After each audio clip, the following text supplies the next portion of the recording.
اعوذ باللہ من الشیطان الرجیم بسم اللہ الرحمن الرحیم اللہم وفقنا لما تحب وترضى واجعل عاقبۃ امورنا خیرا ولا تکلنا الی انفسنا طرفۃ عین ابدا رب ادخلنی مدخل صدق واخرجنی مخرج صدق واجعل لی من لدنک سلطانا نصیرا۔ سورہ مبارکہ بقرہ آیات کریمہ یا بنی اسرائیل اذکروا نعمتی التی انعمت علیکم واوفوا بعہدی اوف بعہدکم وایای فارہبون وآمنوا بما انزلت مصدقا لما معکم ولا تکونوا اول کافر بہ ولا تشتروا بآیاتی ثمنا قلیلا وایای فاتقون۔ اللہ تبارک و تعالیٰ نے بنی اسرائیل کو نعمتیں یاد دلائی ہیں اور عہد یاد دلایا ہے اور پھر حکم دیا ہے کہ نعمتوں کی یادآوری کے ساتھ اپنا عہد یاد کرو اور اس کو وفا کرو اور رغبت فقط اللہ سے اختیار کرو، اور انہیں حکم دیا ہے کہ وآمنوا بما انزلت مصدقا لما معکم، جو کچھ میں نے نازل کیا ہے اور تمہیں پیش کیا جا رہا ہے، یعنی قرآن کریم، رسول اللہ صلی اللہ علیہ وآلہ وسلم کا پیغام اور نبوت، اس پر ایمان لے آؤ، اور یہ تمہارے پاس موجود دین، شریعت اور کتاب کی مصدق کتاب ہے، اس کی تائید و تصدیق کرنے والی کتاب ہے۔ دراصل بنی اسرائیل کو اللہ تبارک و تعالیٰ نے اس امر میں مبتلا کیا ہے کہ جو کچھ اللہ نے پہلے سابقہ انبیاء بنی اسرائیل پر نازل کیا تھا، اس پر اگر ایمان ہے تمہارا، تو جو اب تمہارے سامنے اللہ کا پیغام و کلام پیش کیا جا رہا ہے، یہ بھی اللہ کی طرف سے نازل ہے، اور اس پر بھی ایمان لو تم۔ اور یہ جو آج نازل ہو رہا ہے اور اس وقت تمہارے سامنے پیش کیا جا رہا ہے، یہ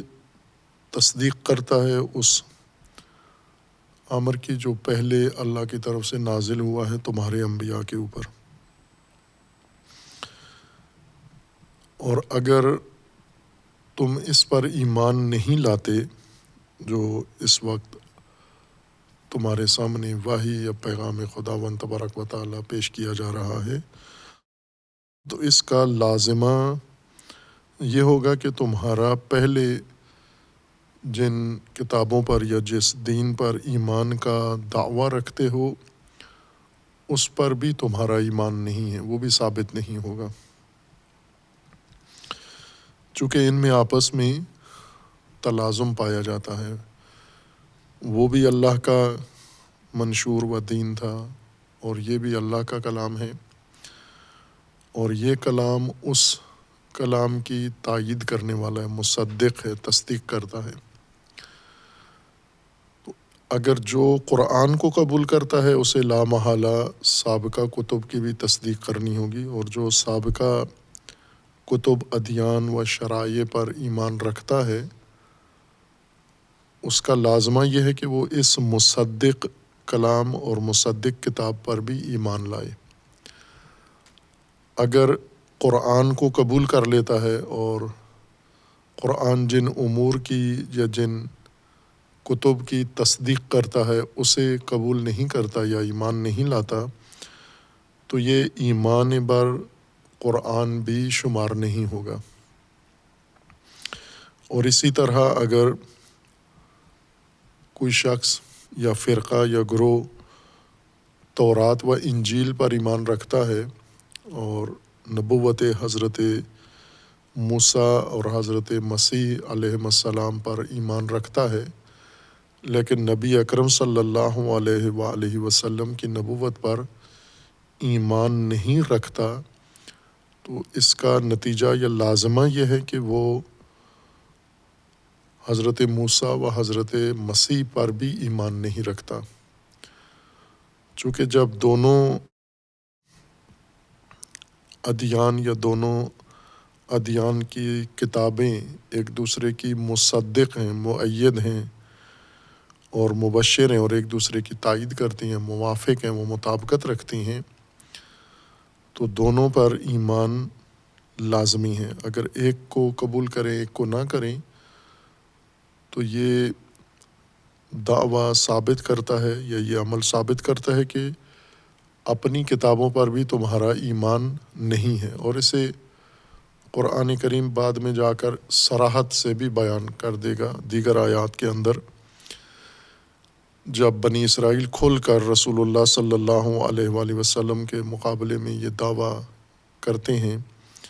کہ ہم آپ کی نبوت پر ایمان نہیں رکھتے لیکن اپنے نبیوں پر ہم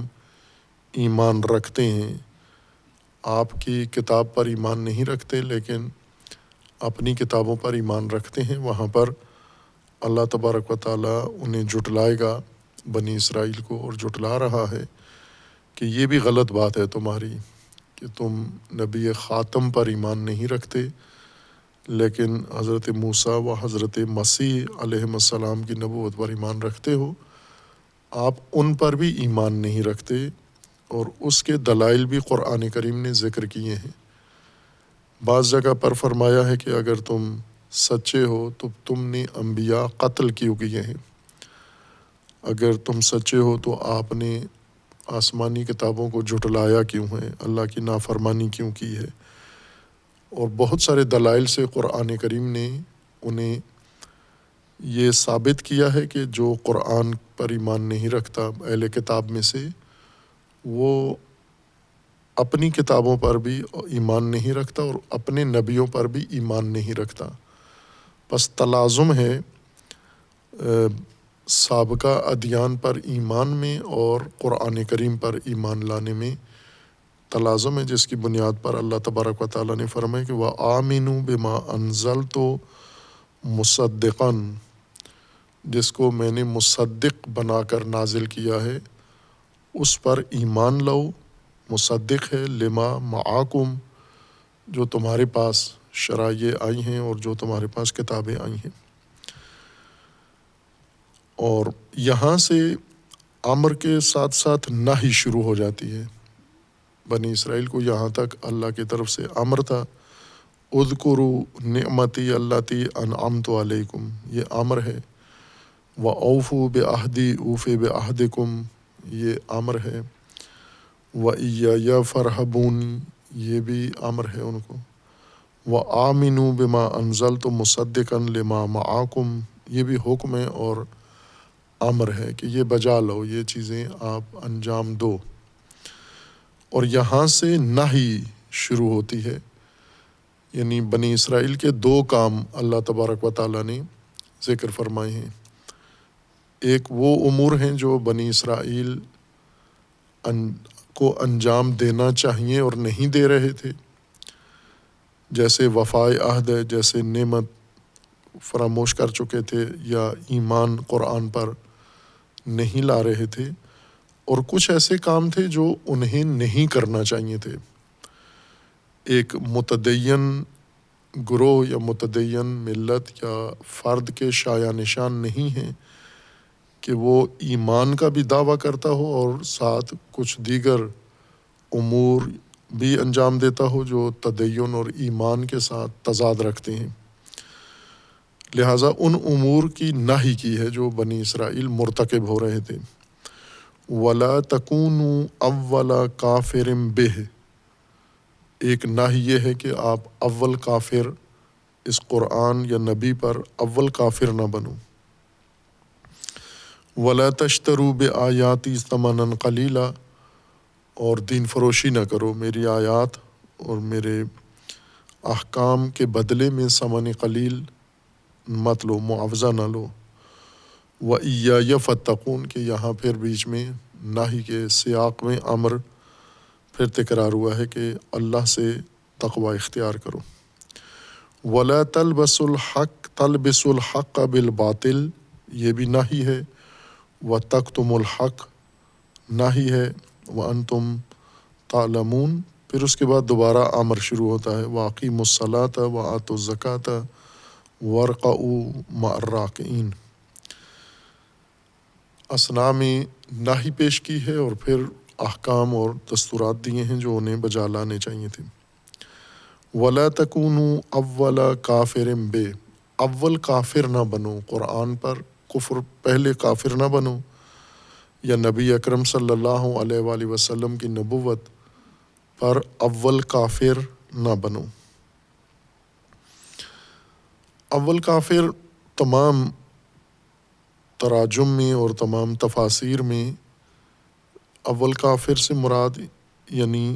زمانی لحاظ سے پہلا انکار کرنے والا گروہ نہ بنو، تم پہل نہ کرو کفر میں۔ پھر جب یہ ترجمہ یا تفسیر ہوئی ہے تو فوراً ہی ساتھ یہ سوال بھی اٹھا ہے کہ اگر بنی اسرائیل مدینہ میں موجود یہود قرآن کا انکار کرتے ہیں، کفر کرتے ہیں، رسول اللہ صلی اللہ علیہ وآلہ وسلم کی نبوت کا انکار کرتے ہیں، تو اس سے اول کفر تو نہیں ثابت ہوتا، اول کافر تو نہیں ہے، چونکہ اس سے پہلے مکہ میں مشرکین مکہ اول کافر قرار پا چکے ہیں، پہلے انہوں نے کفر کیا ہے، انکار کیا ہے، اور نہ صرف کفر و انکار کیا ہے بلکہ تشدد بھی کیا ہے، اور ماحول ایسا بنایا ہے کہ رسول اللہ صلی اللہ علیہ وآلہ وسلم کو وہ علاقہ شہر چھوڑنا پڑا ہے، اور اس کے بعد رسول اللہ صلی اللہ علیہ وآلہ وسلم یثرب آئے ہیں اور وہاں پر آ کر اہل کتاب کو دعوت دی ہے۔ اگر یہ انکار کر رہے ہیں اس دعوت کا تو یہ اول نہیں، اول کافر شمار نہیں ہوتے۔ اول کافر اس معنی کے مطابق، تفسیر کے مطابق مشرکین ہیں، جبکہ قرآن بنی اسرائیل کو یا اہل کتاب کو جو مدینہ میں مقیم تھے انہیں اول کافر کہہ رہا ہے۔ اور پھر اس کے بعد اس سوال کے جواب میں تکلفات فراوان شروع ہوئے ہیں اور بات لمبی ہوئی ہے کہ انہیں کس بنیاد پر قرآن نے اول کافر کہا ہے۔ کسی نے یہ جواب دیا کہ اول کافر اہل کتاب میں سے، مشرکین میں اول کافر پہلے مشرکین مکہ تھے، اہل کتاب میں سے یہ اول کافر تھے، یا بنی اسرائیل میں سے پہلے کافر انہیں کہا گیا ہے، یعنی مقید ہے یہ اول کافر بنی اسرائیل کے ساتھ یا اہل کتاب کے ساتھ۔ اور اس طرح کے دیگر تکلفات میں پڑھے ہیں کہ اول کافر ان کو کس طرح سے، قرآن نے تو کہہ دیا ہے کہ اول کافر نہ بنو، یعنی یہود اگر رسول اللہ صلی اللہ علیہ وآلہ وسلم کا پیغام جھٹلاتے ہیں، قرآن کو اللہ کی کتاب نہیں مانتے، رسول اللہ صلی اللہ علیہ وآلہ وسلم کو اللہ کی جانب سے نبی رسول نہیں مانتے، خاتم الانبیاء نہیں مانتے، تو اس سے اول کافر کیسے بنتے ہیں، یہ شمار ہوتے ہیں؟ یہ تو بہت کفار کی بڑی تعداد کے بعد انکار و کفر کریں گے، یعنی یہ تو دوسرے یا تیسرے درجے پر بھی نہیں بلکہ بہت مؤخر کفار میں شمار ہوں گے، متأخر کفار میں شمار ہوں گے، کیونکہ رسول اللہ صلی اللہ علیہ وآلہ وسلم جب اعلان نبوت کیا اور دعوت دی لوگوں کو اللہ کے دین کی طرف، اور قرآن اللہ کی کتاب کے طور پر ان کے سامنے پیش کیا، اس کے بعد 13 سال رسول اللہ صلی اللہ علیہ وآلہ وسلم مکہ میں رہے اور مسلسل لوگوں کو دعوت دین دیتے رہے، اور مسلسل لوگ انکار کرتے رہے، کفر کرتے رہے، اور اکثریت اہل مکہ کی کافر تھے، پہلے سے ہی کافر تھے، یعنی پہلے مشرک تھے، بت پرست تھے، لیکن جب دعوت رسول اللہ صلی اللہ علیہ وآلہ وسلم انہیں پیش کی گئی تو انہوں نے انکار کیا، تو کفار بھی شمار ہوئے، یعنی ان پر عنوان کفر بھی صدق کرنے لگا۔ اور اب 13 سال کی دعوت کے بعد اور اتنی کثرت سے کفر و انکار لوگوں کے کرنے کے بعد جب مدینہ تشریف لائے ہیں اور یہاں پر اہل کتاب کو یہ دعوت پیش کی ہے اور انہیں کہا ہے کہ اگر تم نے یہ دعوت قبول نہ کی تو پہلے کافر بنو گے، اور یہ تمہارے لیے ٹھیک نہیں ہے کہ دین خدا کے مقابلے میں پہلے کافر تم شمار ہو۔ اور اس طرح سے تکلفات کے ذریعے پھر اس حقیقت کو جواب دیا گیا۔ اسی کے مشابہ قرآن کریم میں اول مسلم بھی قرآن کریم نے ذکر کیا ہے۔ رسول اللہ صلی اللہ علیہ وآلہ وسلم کا فرمان ہے کہ مجھے حکم ہے کہ میں اول مسلم اللہ تبارک و تعالیٰ کی بارگاہ میں بنوں۔ خوب وہاں بھی مشابہ، اب شبہات یہ تو نہیں ہے، لیکن اس اولیت کو اولیت زمانی ہی لحاظ کیا گیا ہے کہ زمان کے لحاظ سے پہلا مسلم یہ فضیلت شمار ہوتی ہے۔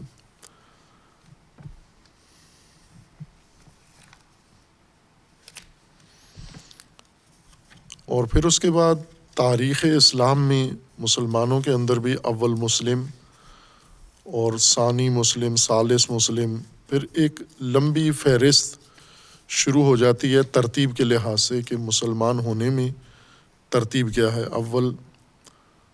کون ہے اور ثانی کون ہے۔ سورہ مبارکہ انعام میں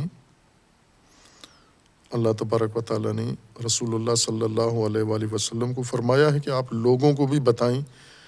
کہ میری ماموریت یہ ہے کہ میں اول مسلم بنوں۔ سورہ مبارکہ انعام آیہ 14 میں اللہ تبارک و تعالیٰ کا فرمانا ہے قل اغیر اللہ اتخذ ولیا فاطر السماوات والارض وہو یطعم ولا یطعم قل انی امرت ان اکون اول من اسلم ولا تکونن من المشرکین۔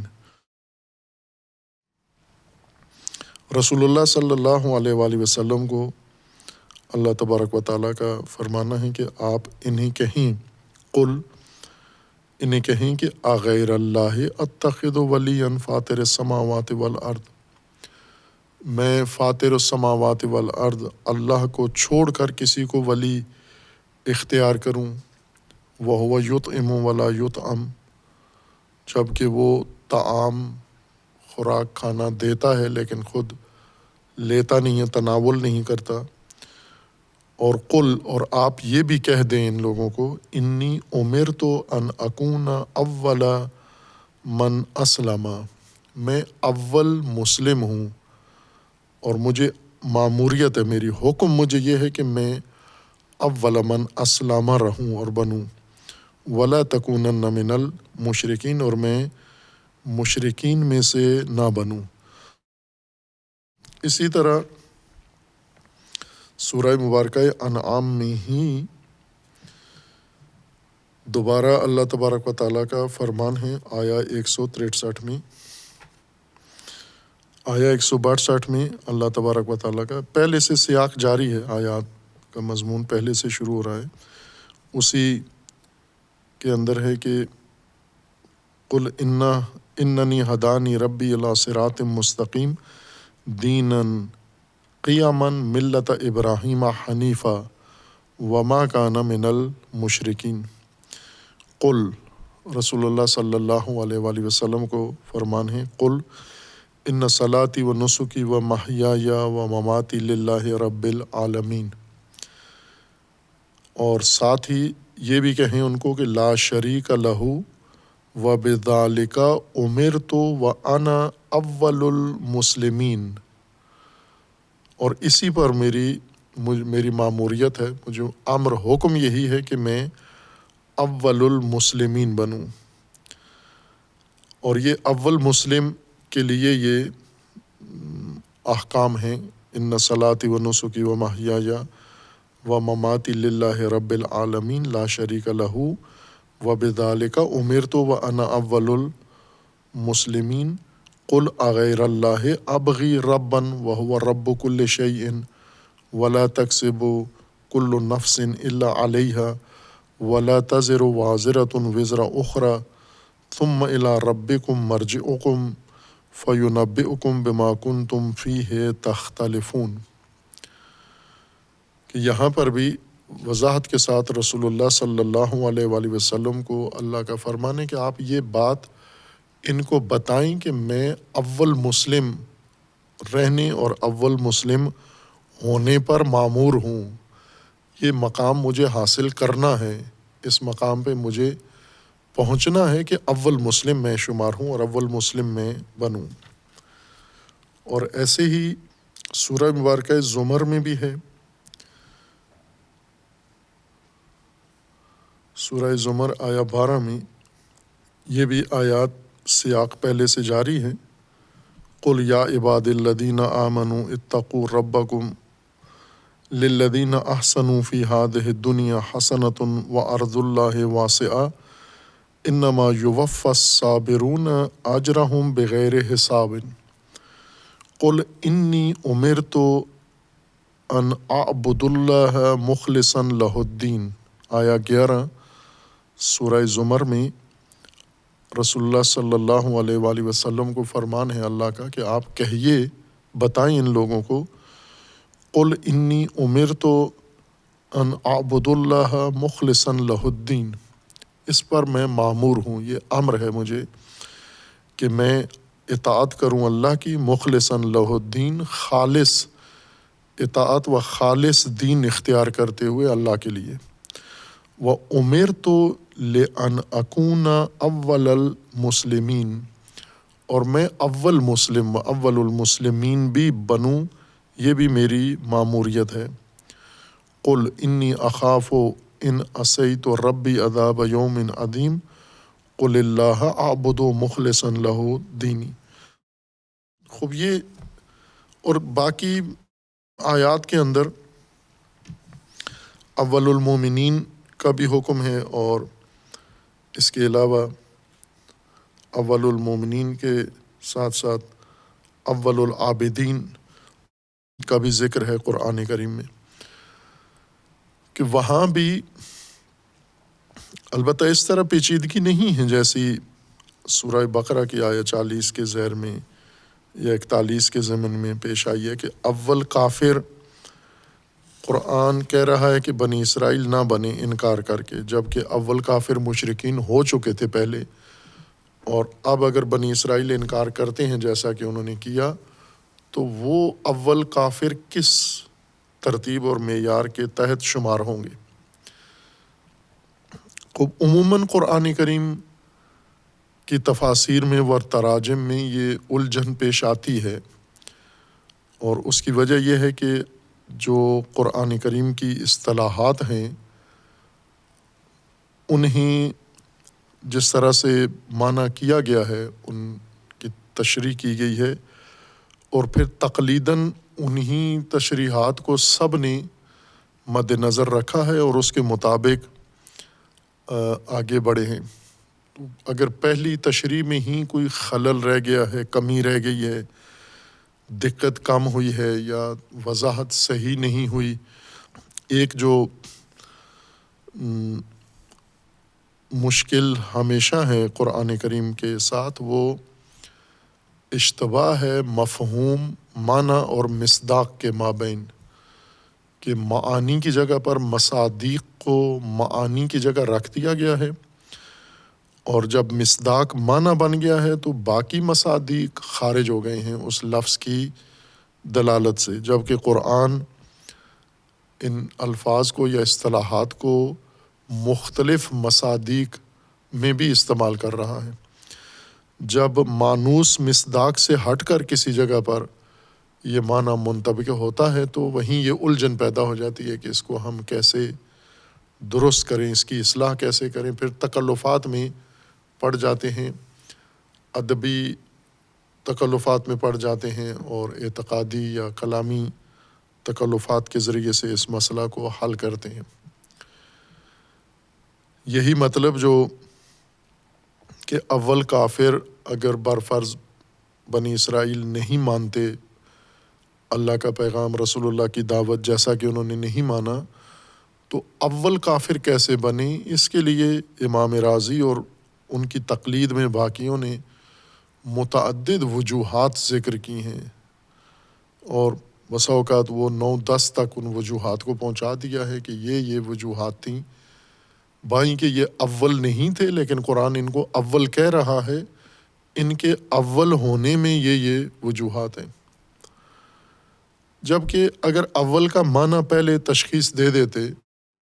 اور پھر اول کا مصداق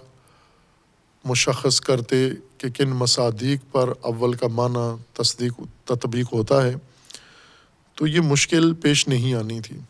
نہ اول مسلم کی تفسیر میں اور نہ ہی اول کافر کی تفسیر میں اور نہ ہی دیگر مصادیق جو اول کے لیے ہو سکتے ہیں یا ہوں گے۔ خب اول عربی لفظ ہے اور الف واو لام اس کا مادہ ہے اولا یا اول، یہ لفظ اول اسی سے بنا ہے جس سے لفظ تاویل بنا ہے، اور قرآن کریم میں اس لفظ سے بنے ہوئے بہت سارے الفاظ استعمال ہوئے ہیں کثرت کے ساتھ۔ مثلاً قرآن کریم میں شاید سب سے زیادہ جو اس مادہ سے بنا ہوا لفظ استعمال ہوا ہے وہ ہے اولئکا۔ قرآن کی تقریباً ہر آیت میں یا ہر چند آیات کے بعد یہ لفظ اولئکا تکرار ہو رہا ہے۔ اولئکا 2 الفاظ سے مل کر مرکب بنا ہے، ایک اولا ہے اور کاف ضمیر ہے آگے، اس کے آگے جس طرح یہ کاف ضمیر باقی الفاظ کے ساتھ جوڑ دی گئی ہے قرآن کریم میں بھی اور عام عربی استعمال میں بھی ضمائر ہیں۔ ضمائر سے مراد یعنی الفاظ کے اندر کلام کے قواعد کے مطابق ہمیشہ ہر چیز کا ظاہری نام لینا مناسب نہیں ہوتا۔ ایک جگہ ایک شے کا نام آ جائے، باقی ضمیر سے اس کا تذکرہ کیا جاتا ہے، اور ہر زبان میں ہے۔ جیسے ہم اردو میں ضمائر کثرت سے استعمال کرتے ہیں، وہ یہ ضمیر ہے، وہ کہہ رہے تھے، انہوں نے کہا ہے، یہ ضمائر ہیں۔ اسی طرح آپ یہ ضمیر ہے، تم یہ ضمیر ہے، تو یہ ضمیر ہے، تیرا ضمیر ہے اضافت کے ساتھ۔ فارسی میں بھی اسی طرح، اور ہر زبان کے اندر ہے۔ انگریزی زبان جو پاکستانیوں کی پسندیدہ زبان ہے، اس میں بھی ضمائر کا کثرت سے استعمال ہوتا ہے، اور اسی قاعدے کے مطابق لفظ اولئکا قرآن میں استعمال ہوا ہے۔ یہ 2 الفاظ سے مل کر بنا ہے، اولا اور کاف۔ اولا مکمل لفظ ہے اور کاف ضمیر کی طرف مضاف ہوتا ہے، اور اس کا معنی پھر اس ضمیر کے مطابق کیا جاتا ہے۔ اولئکا یعنی وہ لوگ یا یہ سارے لوگ، ان کی جمع کے ساتھ ان کی طرف اشارہ کیا جاتا ہے۔ اولی، اولا یہ اسی لفظ اولا سے جس سے تاویل، لفظ تاویل بنا ہے، یا معال بھی اسی سے بنا ہوا ہے، لفظ معال، میم الف مد اس کے اوپر اور لام، معال یعنی اول کی جگہ، مقام جہاں پر اول کا عمل وقوع پذیر ہوتا ہے اس کو معال کہتے ہیں۔ اول لوٹنے کو کہتے ہیں، پلٹنے کو، اور معال جہاں پر وہ جگہ جہاں پر شے پلٹے۔ اول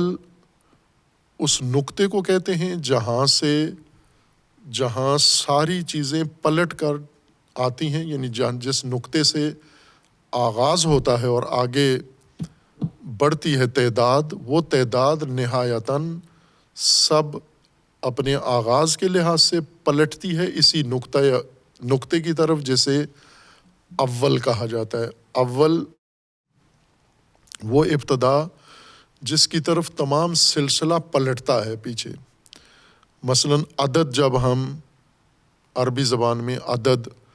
شمار کرتے ہیں، ہم اردو میں عدد جب شمار کرتے ہیں، 1، اس کے بعد آتا ہے 2، پھر 3، 4، 5 اور آخر تک یہ اعداد ہیں۔ فارسی میں اس کے مشابہ عدد ہیں، 1، 2 سے 4۔ پنجابی میں اس کے مشابہ ہیں، باقی ساری زبانوں میں ہیں۔ عربی میں جو عدد ہے واحد یا احد، اسی کو جس کو واحد کہا جاتا ہے، ایک، اگر اس کے بعد 2 بھی ہو، یعنی آگے بڑھے یہ سلسلہ، اگر وہ ایک ہی رہے، اس کے بعد آگے مزید عدد نہ بڑھے اور وہ چیز جو عدد رکھتی ہے وہ اس میں اضافہ نہ ہو، تو وہ واحد ہی کہلاتا ہے۔ لیکن یہ واحد، یہ اکائی اگر ایسی جگہ قرار پائی ہے کہ اس کے بعد تکرار ہونا ہے، اس کے بعد اور مزید اضافہ ہوگا ان امور کا، تو اس واحد کو جو پہلے درجے پر آیا ہے، اکائی ہے ایک، اس کو عربی میں اول کہتے ہیں۔ اول، پھر اس کے بعد دوسری چیز جو آتی ہے وہ ثانی۔ مثلا اگر افراد ہیں ترتیب کے ساتھ کھڑے ہوئے ہیں، اگر ایک ہی فرد ہے، کسی اور نے نہیں آنا، تو یہ واحد ہے، یہ فرد واحد ہے، اول نہیں ہے۔ چونکہ اکیلا ہے، کسی اور نے اس کے ساتھ آ کے کھڑے نہیں ہونا، کسی اور نے اس کے ساتھ مل کر کوئی قطار لائن نہیں بنانی، کوئی صف نہیں بنانی، یہ اکیلا ہے، چاروں طرف سے اس کے ساتھ کوئی دوسرا فرد موجود نہیں ہے، یہ واحد ہے۔ لیکن اگر اس فرد واحد کے ساتھ ایک اور فرد آ کے کھڑا ہو جائے، پھر اس کے ساتھ ایک اور آ کے کھڑا ہو جائے، تیسرا، تو یہ جو واحد تھا ایک، یہ اول کہلائے گا ابھی۔ اول، ثانی، ثالث، رابع، خامس، اور اس طرح عربی اعداد آگے بڑھتے جاتے ہیں۔ ثانی، اب ان کی وجوہات ہیں کہ ان کو کیوں عرب ان الفاظ سے کیوں یاد کرتے ہیں۔ مثلا عدد 2 کو، جس کو ہم اردو میں 2 کہتے ہیں، اس کو عرب ثانی کیوں کہتے ہیں؟ ان کے پاس دلیل ہے، ہمارے پاس نہیں ہے 2 کہنے کی، ہمیں نہیں پتہ کہ اس کو 2 کیوں کہتے ہیں، 2 کے علاوہ کوئی اور نام رکھ دیتے اس کا، یہ ہمیں معلوم نہیں ہے۔ لیکن عربوں کو معلوم ہے کہ ہم اس کو ثانی کیوں کہتے ہیں، چونکہ اس میں وہ خصوصیت، ثانیہ کی خصوصیت اس کے اندر پیدا ہو گئی ہے، یا اس کے درجے میں یہ خصوصیت ثانیہ ہے، اس وجہ سے اس کو ثانی کہتے ہیں۔ جیسے مثانی، سبع المثانی یا تثنیہ۔ اسی طرح تیسرے نمبر پر آنے والے کو ثالث کہتے ہیں، چوتھے نمبر پر آنے والے کو رابع کہتے ہیں۔ یہ الفاظ ایک معیار اور ایک ضابطے کے تحت ان اعداد کے لیے رکھے گئے ہیں۔ پہلے عدد کو، واحد کو، اگر اس کے ساتھ مزید تعداد بڑھنی ہے تو اس کو اول کہتے ہیں۔ اس کو اول کیوں کہتے ہیں؟ اول اس لیے کہتے ہیں کہ یہ صف، یہ لائن، یہ تعداد، یہ گنتی یہاں سے شروع ہو رہی ہے، اس سے آغاز ہو رہا ہے۔ خوب، آغاز کو تو اول نہیں کہتے، پلٹنے کو اول کہتے ہیں۔ اول سے اول بنا ہے، جس کی طرف پلٹتے ہیں، تو یہ اس وجہ سے اول ہے کہ یہ ساری صف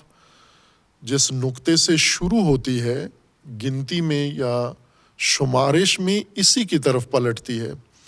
مثلا جب بھی کوئی صف کو دیکھے تو پوری صف کو نگاہ کر کے پھر اس فرد کے اوپر نظر آ جاتی ہے جہاں سے صف کا آغاز ہوا ہے، تو نگاہیں اس کی طرف پلٹتی ہیں، یا گنتی اس کی طرف پلٹتی ہے، یا صف ساری ترتیب اس کی طرف پلٹتی ہے ساری، اس وجہ سے اس کو اول کہتے ہیں۔ یہ اول جس کی طرف کوئی چیز پلٹے، یہ معنی ہے، مفہوم ہے اس کا۔ اور جس کی طرف کوئی چیز پر اس کے بعد ہے ثانی، اس کے بعد ہے ثالث. لیکن قرآن کریم نے جو زیادہ لفظ اول کے مقابلے میں استعمال کیا ہے وہ آخر ہے. آخر میں یہ سب آ جاتے ہیں، ثانی، ثالث، رابع، خامس، سادس، سابع، یہ سب آخر کہلاتے ہیں. اول یعنی جس کی طرف سلسلہ پلٹنا ہے یا جہاں سے سلسلہ شروع ہوا ہے، چونکہ شروع یہاں سے ہوا ہے تو پلٹنا بھی اسی طرف ہے. اور آخر، آخر کہتے ہیں بعد والا، اول کے بعد یعنی جس کی طرف پلٹتا ہے یا جہاں سے سلسلہ شروع ہوتا ہے اس کے بعد کو آخر کہتے ہیں. وہ بعد جس نمبر پر ہو، پہلے دوسرے نمبر پر ہو تو بھی آخر ہے، تیسرے نمبر پر ہو تو بھی آخر ہے، چوتھے نمبر پر ہو آخر. آخر کا مطلب یہ ہوتا ہے جو پہلے کے بعد ہو، جو اول کے بعد آئے اس کو آخر کہتے ہیں. اس کا معنی ہی یہی بنتا ہے، یعنی بعد میں. اور اسی سے قرآن کریم نے جتنی اصطلاحات قائم کی ہیں اول سے، اور جتنی اصطلاحات قرآن میں استعمال ہوئی ہیں آخر سے، جیسے آخرہ ہے، آخرت، قیامت یا بعد کی زندگی کو آخر کہا ہے قرآن نے. اس کی وجہ تسمیہ یہی ہے کہ وہ بعد کا مرحلہ ہے یہی انسان، یہی زندگی، یہی حقیقت ہے، یہ اس کا شروع کا مرحلہ ہے جیسے قرآن نے اول کہا ہے، یا نشأۃ الاولیٰ جس کو قرآن کریم نے کہا ہے. اور دوسرے کو کہا ہے یہ نشأہ آخرت ہے، یہ اخرى ہے، یعنی بعد کا مرحلہ ہے. یہ جس کو ہم نے کاٹ کے الگ کر دیا، اولیٰ اور آخرت. آخرت کو ایسی تشریح کی ہم نے کہ اب وہ اس اولیٰ سے اس کا کوئی تعلق ہی نہیں ہے. آخرہ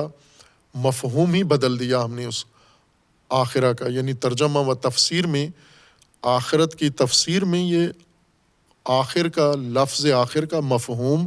مکمل طور پر غائب کر دیا ہے. یعنی بعد کا مرحلہ یا پہلے کے بعد جو آتا ہے نتیجے کے طور پر، کہ عرب جب باغ کاشت کرتے ہیں تو اس کا پہلا مرحلے کو مرحلہ اولیٰ، نشأۃ اولیٰ، نشأت اگانے کو کہتے ہیں، کسی چیز کی کاشت یا کسی چیز کو پیدا کرنا. نشأۃ اولیٰ یعنی پہلی کاشت، یہ نشأۃ اولیٰ ہے، پہلا مرحلہ ہے. نشأۃ ثانیہ اسی کاشت پر لگنے والا پھل، اس کی فصل، یہ نشأۃ ثانیہ. یعنی دوسری چیز جو اگی ہے، پہلی چیز جو اگی ہے اولیٰ وہ خود فصل ہے، دوسری چیز اس کا محصول ہے جو اس کے اوپر لگا ہے. اسی کو چونکہ وہ محصول ہمیشہ بعد میں آتا ہے لہٰذا اس کا نام ہی آخر رکھ دیا گیا ہے، یا انسان کی زندگی کا وہ مرحلہ جو اس زندگی کے نتیجے کے طور پر سامنے آئے گا وہ آخرت بنا ہے. پس اول مراد وہ نقطہ ہے جہاں سے سلسلہ شروع ہوتا ہے، اور چونکہ اسی کی طرف سارا سلسلہ پلٹتا ہے، اس نقطہ آغاز کو اول کی وجہ سے اول کہتے ہیں. چونکہ جب سارا سلسلہ شروع یہاں سے ہوتا ہے تو پلٹتا بھی اسی کی طرف ہے. اب یہ جو آغاز ہے جس وجہ سے اس کو اول کا درجہ ملا ہے اس شے کو، یہ بعض اوقات یا معروف یہ ہے یا مانوس یہ ہے ہم سب کے لیے، اہل علم کے لیے بھی اور غیر اہل علم کے لیے، عوام و علماء ہر دو،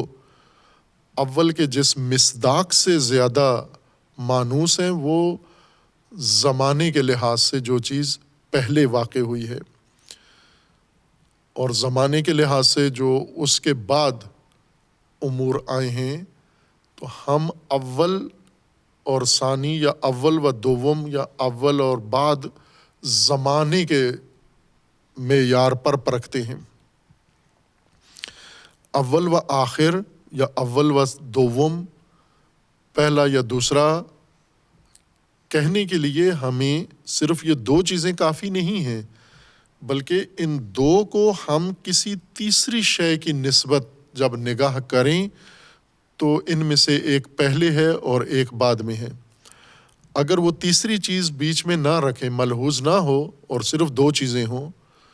تیسری کوئی چیز بیچ میں نہ ہو، لحاظ بھی نہ ہو، تو یہ دونوں چیزیں نہ اول ہیں نہ آخر ہیں، یہ دو چیزیں ہیں، اول ان میں سے کوئی بھی نہیں ہے۔ یہ مثلاً اثنین ہیں، یہ دو ہیں، لیکن یہ دو اول اور آخر کے طور پر نہیں ہیں، پہلا اور دوسرا نہیں کہلائیں گے۔ ایک، دو، تین یہ اور مفہوم ہے، پہلا، دوسرا، تیسرا یہ الگ مفہوم ہے۔ یہ ایک، دو، تین میں کوئی صرف یہی چیزیں ملحوظ ہیں، مثلاً 2 کتابیں، 3 کتابیں فقط، یہ 2 کتابیں ہیں، یہ 3 کتابیں ہیں، یہ 4 کتابیں ہیں، یہ 1 فرد ہے، یہ 2 فرد ہیں، یہ 3 فرد ہیں، یہ 4 فرد ہیں، یہ 5 فرد ہیں۔ لیکن اگر ہم ان کو کہیں کہ یہ پہلا فرد ہے، یہ دوسرا ہے، یہ تیسرا ہے، یہ چوتھا ہے، 1، 2، 3 نہیں، پہلا، دوسرا، تیسرا، چوتھا جب ہم کہیں گے، اس عنوان میں، اس لفظ میں حتماً ہم ان افراد کو کسی اور چیز کے ساتھ ملا کر دیکھ رہے ہیں، کسی اور چیز کے ساتھ ان کی نسبت کر کے ان کو دیکھ رہے ہیں۔ مثلاً یہ پہلا فرد ہے، کس لحاظ سے پہلا فرد ہے؟ کوئی لحاظ بیچ میں درکار ہے۔ وقت کے لحاظ سے یہ پہلا فرد ہے، یعنی وقت پر آنے کے لحاظ سے پہلا فرد یہ ہے جو وقت پہ آیا ہے، یا سب سے پہلے زمانے کے لحاظ سے، وقت کے لحاظ سے یہ پہلے آیا ہے، اس کے بعد دوسرا آیا ہے، اس کے بعد تیسرا آیا ہے، اس کے بعد چوتھا آیا ہے۔ یعنی یہ جو پہلا، دوسرا، تیسرا ترتیب بنی ہے، یہ وقت نے بنائی ہے۔ پہلے وقت میں جو آیا وہ پہلا، اس کے بعد جو آیا دوسرے وقت میں وہ دوسرا، اس طرح ترتیب بن گئی۔ لیکن 1، 2، 3 بننے میں، 1، 2، 3 کہلانے میں وقت بیچ میں لحاظ نہیں ہوتا۔ وقت کو دیکھ کر نہیں کہتے 1، 2، 3، فقط ان کا عدد دیکھتے ہیں، گنتی کرتے ہیں، ان کی تعداد دیکھتے ہیں۔ یہ مانوس مصداق ہے پہلے، دوسرے، تیسرے کہلانے کا، کہ عموماً ہم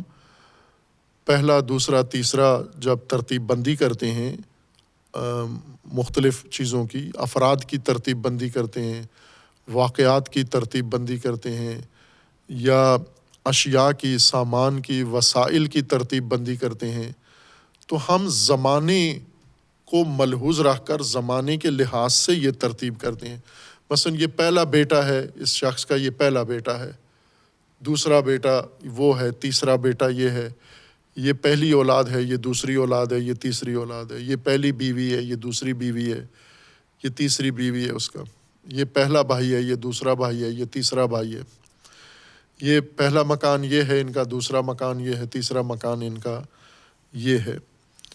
یہ پہلی گاڑی ہے ان کی، یہ دوسری گاڑی ہے، یہ تیسری گاڑی ہے، یہ پہلی کتاب یہ ہے، دوسری کتاب، تیسری کتاب یہ جتنے بھی ہم ترتیب وار امور لحاظ کرتے ہیں، تو بیچ میں یہ جو پہلا، دوسرا بنتے ہیں، یہ ترتیب ان میں لاگو کرتے ہیں، یہ زمانے کو مد نظر رکھتے ہیں، ہم زمانے کے لحاظ سے، وقت کے لحاظ سے یہ ترتیب بنی ہے۔ یہ مانوس مصداق ترتیب کا یہی ہے کہ زمانہ معین کرتا ہے پہلا، دوسرا، تیسرا ہونا ان کا۔ لیکن خود ہم عرف عام میں، عام معمولات کے اندر بھی جب ہم پہلا، دوسرا لحاظ کرتے ہیں تو ہمیشہ زمانہ ہی نہیں ہوتا پیمانہ اور معیار کہ زمانے کے لحاظ سے پہلا، دوسرا ہم کریں۔ بعض اوقات ہم زمانے کو نظر سے ہٹا کر کوئی دوسرے معیارات بیچ میں لے آتے ہیں۔ مثلاً امتحان ہوا ہے، اور امتحان میں جو نتیجہ نکلا ہے، اس نتیجے کے لحاظ سے نمبر لینے والا پہلا فرد، دوسرا فرد، تیسرا فرد، چوتھا فرد، خوب یہ بھی ایک ترتیب ہے، یہاں بھی پہلا، دوسرا، تیسرا لحاظ کیا جاتا ہے۔ تو یہاں پر زمانہ نہیں ہے معیار،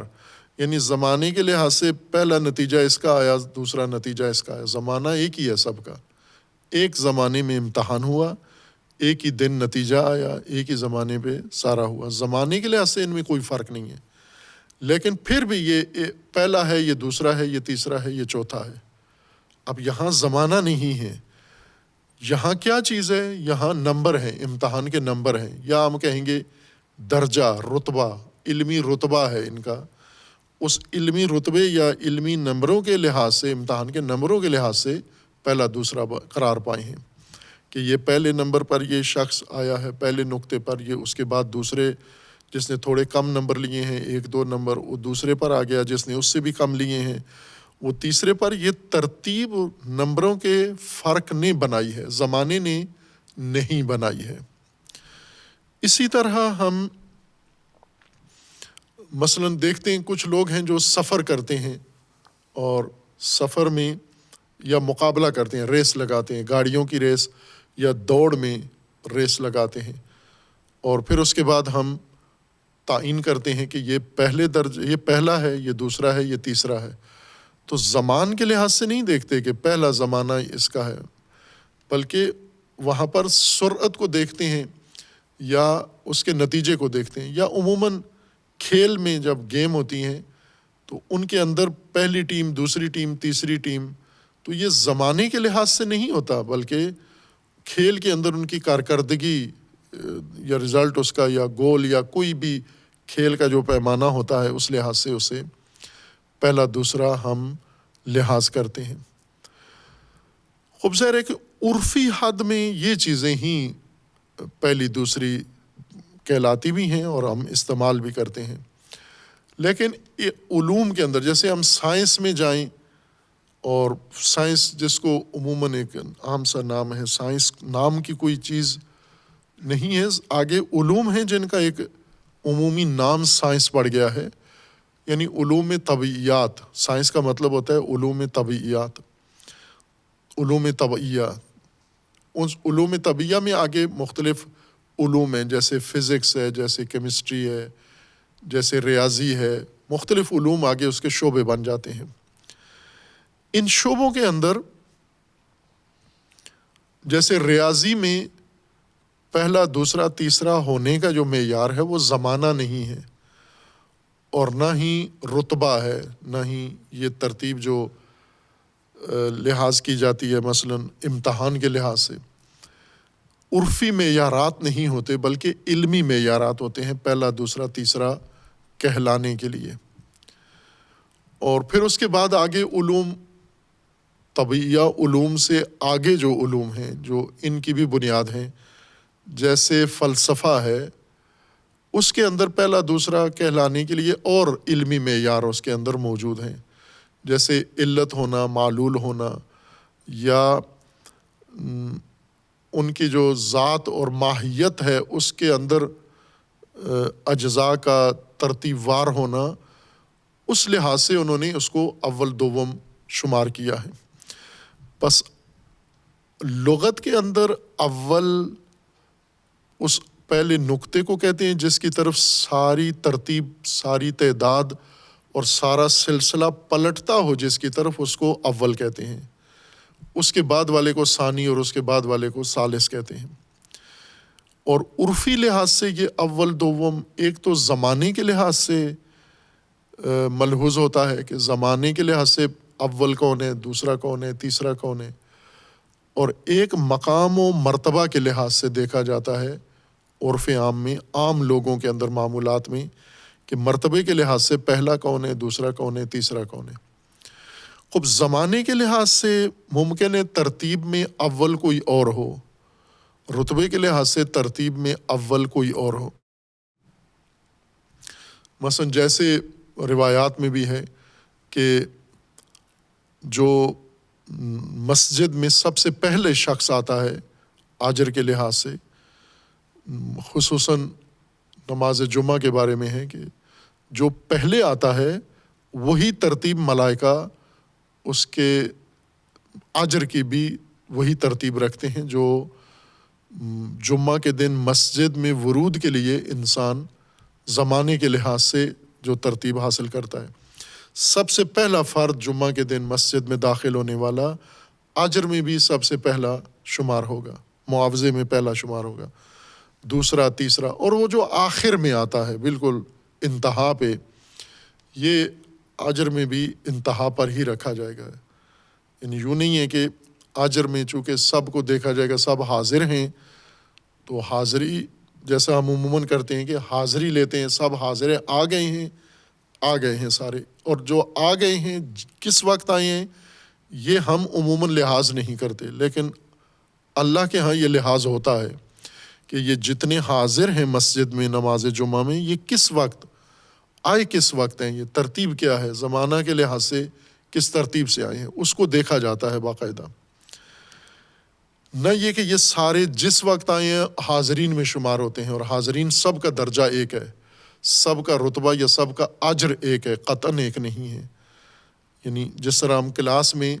ایک بچہ پہلے آیا، ایک دو بعد میں آیا، مقررہ وقت کے اندر یا کلاس ختم ہونے سے پہلے سارے حاضر ہو گئے، تو یہاں پہ کلاس کا جو مانیٹر ہے وہ لکھ دیتا ہے کہ سارے حاضر ہیں، یہ دیکھے بغیر کہ حاضری کی ترتیب کیا تھی ان میں۔ اب زمانے کے لحاظ سے ایک عام آدمی مسجد میں پہلے داخل ہو گیا ہے تو یہ اول من دخل المسجد، یہ اول شخص کہلائے گا یہ ترتیب زمانی کے لحاظ سے۔ اور رتبے کے لحاظ سے دیکھیں تو وہ شخص جو علمی طور پر یا تقویٰ میں یا دیگر معنوی مقامات میں وہ بعد میں آیا ہے، شاید 10ویں نمبر پر یا 20ویں درجے پر آیا ہے۔ رتبے کے لحاظ سے دیکھیں تو یہ پہلے ہے، علمی مقام اس کا، تقویٰ اس کا، کمالات اس کے، رتبہ اس کا اول ہے، لیکن زمانے کے لحاظ سے، ورود کے لحاظ سے وہ اول ہے۔ بس یہاں پر دو اول ہیں۔ اگر کہیں کہ اول مومن کون ہے جمعہ کے دن، تو یہ سوال کیا جائے گا کس لحاظ سے اول؟ زمانے کے لحاظ سے، آنے کے لحاظ سے دیکھیں تو وہ کوئی اور مصداق ہے اس کا، علم و فضل و رتبے کے لحاظ سے دیکھیں تو ممکن ہے کوئی اور مصداق اس کا قرار پائے۔ معمولات میں یا ہمارے سماجی روابط میں یہ اول، دوم، سوم، چہارم یہ باقاعدہ اہمیت رکھتی ہیں۔ یہ چیزیں، یہ چشم پوشی والی چیزیں نہیں ہیں کہ زمانے کے لحاظ سے اول کون ہیں اور مقامات یا رتبات کے لحاظ سے اول کون ہیں۔ عرفی مسائل میں، سماجی مسائل میں اور معاملات میں ان کو باقاعدہ اہمیت دی جاتی ہے۔ مثلا دکان پہ گئے ہیں تو پوچھتے ہیں پہلے گاہک کون آیا ہے، کسی ادارے میں گئے ہیں تو پوچھتے ہیں پہلے کون آیا ہے، یہ اس لحاظ سے ہے۔ لیکن جب علمی لحاظ سے دیکھیں تو کہیں علمی لحاظ سے پہلا آدمی کون ہے، وہ جو سب سے زمانے کے لحاظ سے آخر میں آیا ہے، ممکن ہے وہ اول شمار ہو۔ اور اس کو ہم اگر دین میں لحاظ کریں تو بھی ایسا ہی ہے۔ مثلا دین میں انبیاء کرام علیہ السلام میں اگر ہم ترتیب دیکھیں تو اول حضرت آدم علیہ السلام ہیں، اور ان کے بعد جو قرآن نے ذکر کیا حضرت نوح علیہ السلام ہیں، ان کے بعد حضرت ابراہیم علیہ السلام ہے۔ بیچ میں انبیاء ہیں ان کے، لیکن جن کا قرآن نے ذکر کیا وہ ترتیب یہ ہے۔ اور حضرت ابراہیم کے بعد حضرت موسیٰ علیہ السلام ہیں، اور حضرت موسیٰ کے بعد حضرت مسیح علیہ السلام ہیں، اور حضرت مسیح کے بعد رسول اللہ صلی اللہ علیہ وآلہ وسلم ہیں۔ زمانے کے لحاظ سے دیکھیں تو آدم اول ہیں،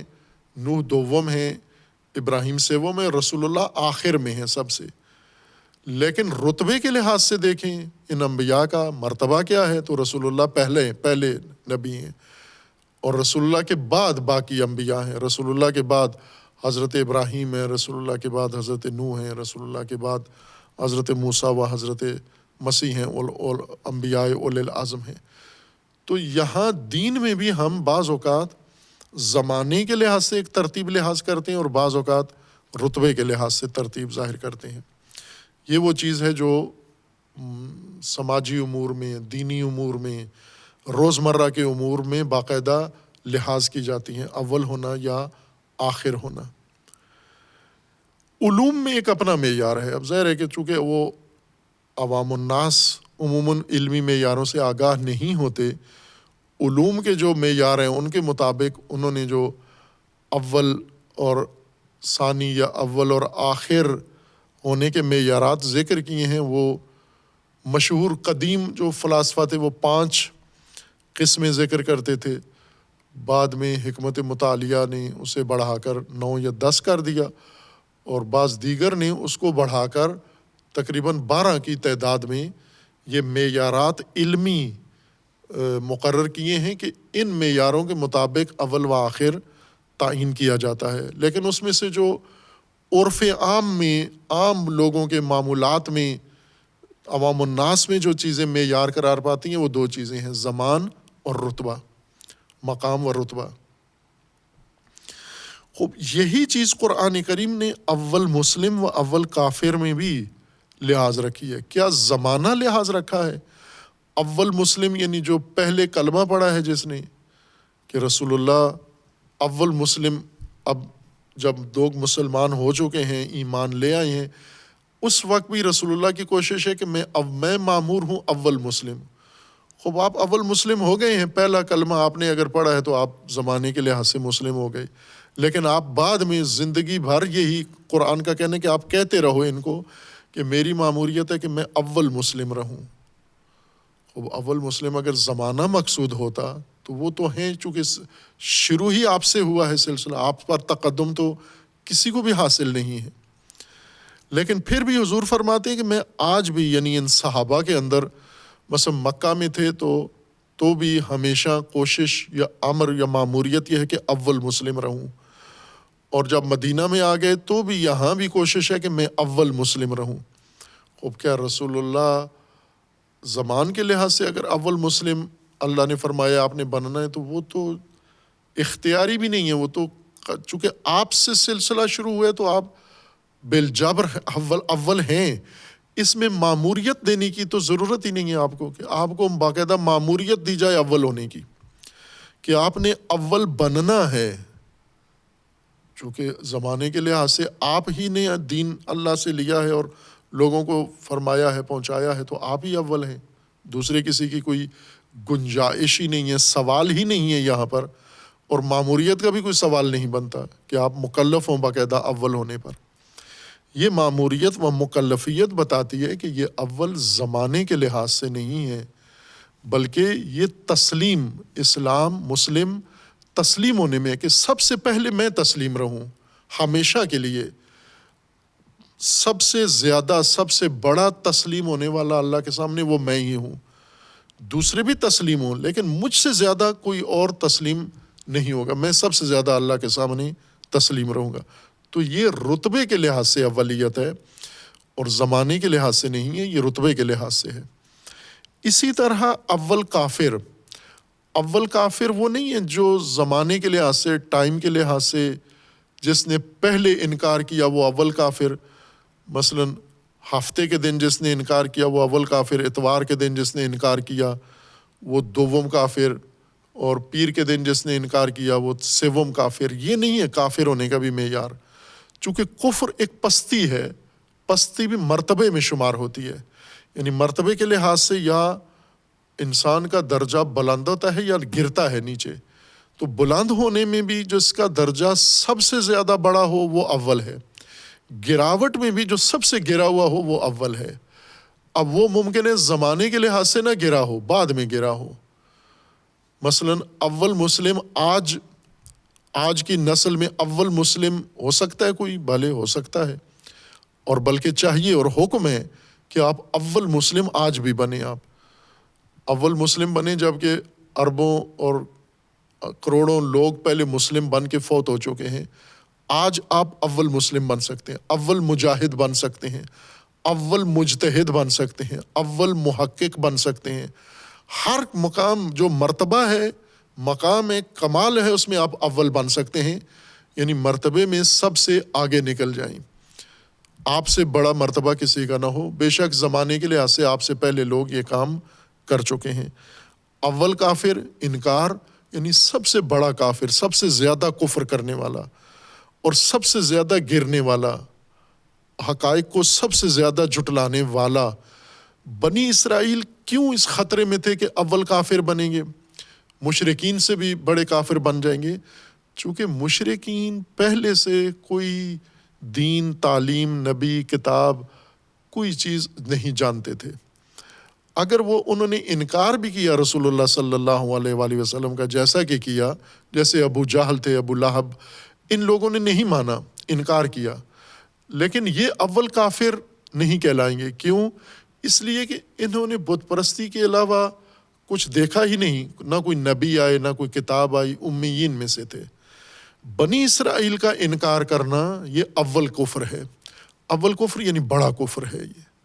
چونکہ آپ تو پہلے سے جانتے ہو، آپ کے ہاں تو نبی آئے ہیں، آپ کو تو تعلیمات دی گئی ہیں، آپ کو آسمانی کتابیں دی گئی ہیں، آپ کو تبلیغ کی گئی ہے، آپ کو سمجھایا گیا ہے،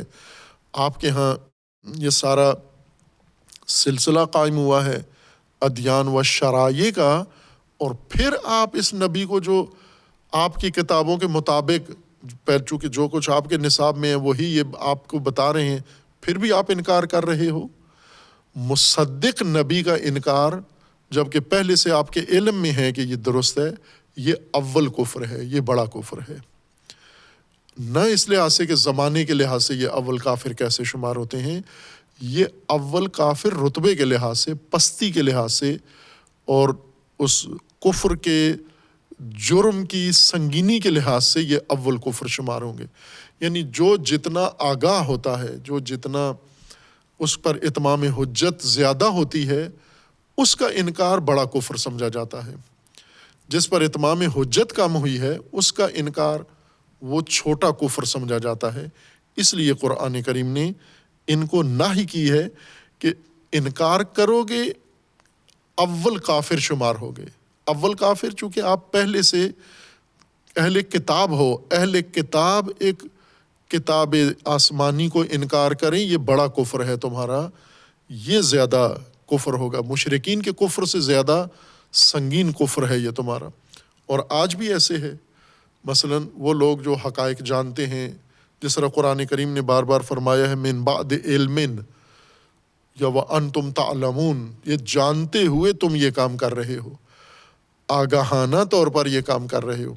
جو جانتے ہوئے پڑھ لکھ کے پھر انکار کرے، یہ بڑا مجرم، یہ بڑا کافر ہے۔ اسی طرح بڑا مجرم بھی ہے، بڑا مسلم بھی ہے، بڑا مومن بھی ہے۔ اول مومن، اول مجرم، اول کافر، اول فاسق۔ آج ایک شخص اول فاسق بن سکتا ہے، نہ زمانے کے لحاظ سے، فسق کے لحاظ سے اتنا فسق کرے کہ یہ اول بن جائے۔ جس طرح ہم جرائم پیشہ لوگوں میں یہ تعبیر کرتے ہیں، یہ نمبر 1 مجرم ہے، یہ سب سے بڑا مجرم ہے، یہ پہلے نمبر کا مجرم ہے۔ یہ بے شک زمانے کے لحاظ سے یا عمر میں چھوٹا بھی ہو، عرف عام میں کہا جاتا ہے کہ یہ پہلا مجرم ہے، یہ بڑا مجرم ہے، اس کا باپ دوسرا چھوٹا مجرم ہے، یہ بیٹا بڑا مجرم ہے، یہ اول مجرم یہ بیٹا ہے۔ تو یہ اولیت رتبے کے لحاظ سے ہے، نہ کہ زمان کے لحاظ سے۔ اور اول زمان میں پہلے ہونے کو اول نہیں کہتے، اول اس آغاز والے نقطے کو کہتے ہیں جس کی طرف چیزیں پلٹتی ہیں، ساری سلسلہ سارا پلٹتا ہے، اس وجہ سے اس کو اول کہتے ہیں۔ زمان کے لحاظ سے جو نقطہ آغاز ہو تو زمانی امور اس کی طرف پلٹتے ہیں، اس وجہ سے وہ اول ہے۔ اول کا مطلب زمانے کے لحاظ سے اول کو نہیں کہتے، یہ معنی نہیں ہے، یہ مصداق ہے اس کا۔ اور مصداق کو معنی بنا کر جب اول بات آتی ہے، فوراً زمانے کے لحاظ سے اولیت ذہن میں دوڑ کے آ جاتی ہے، جس سے یہ الجھن پیدا ہوئی ہے، اور اس الجھن کو حل کرنے کے لیے مزید الجھنیں پیدا ہوئی ہیں۔ باقی بعد میں صلی اللہ علیہ محمد علیہ